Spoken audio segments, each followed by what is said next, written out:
सुनील भाई जास्त दबावात, मी पण आधी दबावात आहे, कारण माझ्यानंतर ते बोलणार असल्यामुळे मी जरा सबुरीने बोलतोय. बरोबर ना?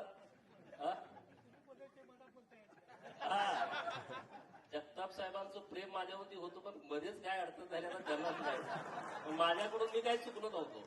मला तिकीट जाहीर झाल्या की जगताप साहेबांना फोन केला 6 वाजता. साहेब म्हणले उद्या सांगतो, तो अजून उद्या दिवस उजरलाच नाही. मी आजच साहेबांना भेटलो. साहेबांनी मला ठोक ठोकलं सगळ्या प्रचारातून. मला काय त्यांच्याबद्दल दुमत नाही, मला त्यांच्याविषयी आदर आहे. जगताप साहेबांची अडचण झाली, त्यांना पण काही करता आलं नाही. विक्रम पडला पाहिजे ही त्यांची भूमिका होती, पण गोपीचंद निवडून आला नाही पाहिजे ही पण भूमिका असल्यामुळं नेमकं काय करता आलं नाही. पण जगताप साहेबांना माझी आता विनंती आहे सगळ्यांच्या वतीनं, झालं. पण आता तुम्ही आम्हाला मार्गदर्शन करा. आमचं काही चुकत असेल तर नक्की सांगा, आम्ही त्यामध्ये दुरुस्ती करू. परंतु काही करण्यासारखं आहे आणि ते आता आपल्याला करणं गरजेचं आहे आणि ते होतं.